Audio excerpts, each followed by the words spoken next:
নমস্কার, আপনাদের স্বাগত জানাই চ্যানেল রূপা মুখার্জিতে। আমরা মা সারদা দেবীর জীবন কথা শুনছিলাম। আগের দিন আমরা তাঁর বাল্যকালের কথা অবধি শুনেছি। আজ আমরা শুনব বিবাহ ও তৎপরবর্তী কালের কথা। বিবাহ। সারদা দেবীর স্বামী ও আধ্যাত্মিক গুরু শ্রীরামকৃষ্ণ 1859 সালের মে মাসে সেকালে প্রচলিত গ্রাম্য প্রথা অনুসারে মাত্র 5 বছর বয়সেই তার সাথে বিবাহ সম্পন্ন হয়।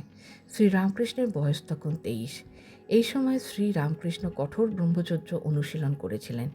তাই তার মা ও দাদারা মনে করেন এই বিবাহের ফলে তার সাংসারিক ক্ষেত্রে মন স্থিত হবে। বলা হয় শ্রীরামকৃষ্ণই তার মাকে পাত্রের সন্ধান দিয়ে বলেছিলেন, তোমরা বৃথাই পাত্রে খুঁজে বেড়াচ্ছ।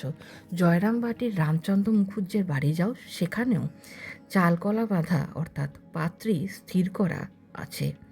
বিবাহের পরেও সারদা দেবী তার পিতামাতার তত্ত্বাবধানেই রইলেন। শ্রীরামকৃষ্ণ ফিরে গেলেন দক্ষিণেশ্বরে। এরপর 14 বছর বয়সে প্রথম সারদা দেবীর স্বামী সন্দর্শনে কামারপুকুরে আসেন। এই সময় তিনি যে 3 মাস শ্রীরামকৃষ্ণের সঙ্গে বাস করেছিলেন, তখনই ধ্যান ও আধ্যাত্ম জীবনের প্রয়োজনীয় নির্দেশ তিনি পান তাঁর স্বামীর থেকে। 18 বছর বয়সে তিনি শোনেন তাঁর স্বামী পাগল হয়ে গেছেন। আবার এও শোনেন যে তার স্বামী একজন মহান সন্ততে রূপান্তরিত হয়েছেন। তখন তিনি দক্ষিণেশ্বরে শ্রী রামকৃষ্ণকে দেখতে আসার সিদ্ধান্ত নিলেন।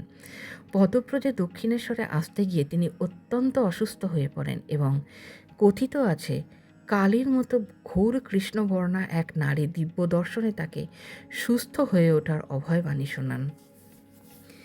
দক্ষিণেশ্বর কালীবাড়িতে নহবতের দক্ষিণ ভাগ। দক্ষিণেশ্বরে এই বাড়িটির একতলাতেই থাকতেন সারদা দেবী। নহবতের একতলায় সারদা দেবীর ছোট ঘরটি। এখন এটি একটি মন্দির।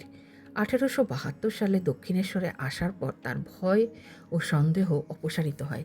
তিনি বুঝতে পারেন তার স্বামী সম্পর্কে যে গুজবগুলি রটেছিল তা কেবলই সংসারী লোকের নির্বোধ ধারণা মাত্র। তিনি দেখলেন শ্রী রামকৃষ্ণ তখন সত্যই এক মহান আধ্যাত্মিক গুরু। দক্ষিণেশ্বর মন্দিরে এসে নহবতের একতলায় একটি ছোট ঘরে তিনি বাস করতে শুরু করলেন। 1885 সাল অবধি তিনি দক্ষিণেশ্বরেই ছিলেন, তবে মাঝে মাঝে তার গ্রাম জয়রামবাটিতে গিয়েও স্বল্প সময়ের জন্য বাস করতেন। এই সময় সারদা দেবী ও দিব্য মাতৃকাকে অভিন্ন জ্ঞান করে শ্রীরামকৃষ্ণ ষোড়শী পূজার আয়োজন করেন। কালীর আসনে বসিয়ে পুষ্প ও উপাচার দিয়ে শ্রীরামকৃষ্ণ পূজা করেন তাকে। অন্য সকল নারীর মতো সারদা দেবীকেও তিনি দেবীর অবতার বলে মনে করতেন। এই কারণে তাদের বৈবাহিক জীবনও ছিল এক শুদ্ধ আধ্যাত্মিক সঙ্গত। স্বামী শারদানন্দের মতে তাদের বিবাহ হয়েছিল বিশ্বে আদর্শ দাম্পত্য সম্পর্কের এক নজির স্থাপনের উদ্দেশ্যেই। সারদা দেবীর কথা থেকে জানা যায় বিবাহিত জীবনে রামকৃষ্ণ কখনোই তাকে তুই সম্বোধন করেননি। রূঢ় ব্যবহার দূরে থাক, তিনি কোনো রূঢ় বাক্য নিজের স্ত্রীর সম্মুখে উচ্চারণ করেননি। সারদা দেবীকেই মনে করা হয় তার প্রথম শিষ্য। দক্ষিণেশ্বর কালীবাড়ি। শ্রীরামকৃষ্ণ তাকে আধ্যাত্মিক জীবনযাপনের প্রয়োজনীয় নির্দেশ দান করেন। এগুলির মধ্যে প্রধান ছিল জপ ও ধ্যানের নির্দেশিকা।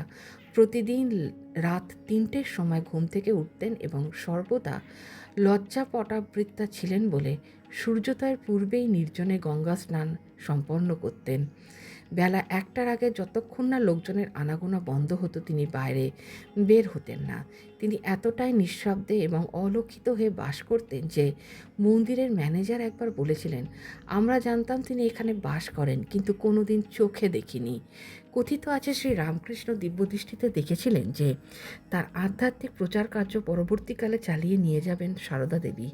সেই কারণে তিনি তাকে মন্ত্রশিক্ষা দেন এবং মানুষকে দীক্ষিত করে আধ্যাত্মিক পথে পরিচালনা করতে পারার শিক্ষাও দান করেন। শেষ জীবনে যখন শ্রীরামকৃষ্ণ গলার ক্যান্সারে আক্রান্ত, তখন সারদা দেবী স্বামীর সেবা এবং স্বামীও তার শিষ্যদের জন্য রন্ধন কার্য করতেন। কথিত আছে 1885 সালের আগস্ট মাসে শ্রীরামকৃষ্ণের মৃত্যুর পর বৈধব্যের চিহ্ন হিসাবে হাতের বালা খুলে ফেলতে গেলে তিনি স্বামীর দিব্য দর্শন পান। এই দর্শনে শ্রী রামকৃষ্ণ তাকে বলেন তিনি মারা যাননি, কেবল এক ঘর থেকে আর এক ঘরে গেছেন। সারদা দেবী বলেছিলেন যতবারই তিনি বিধবার বেশ ধারণ করতে গিয়েছেন ততবারই দিব্য দর্শনে শ্রী রামকৃষ্ণ তাকে নিরস্ত করেন।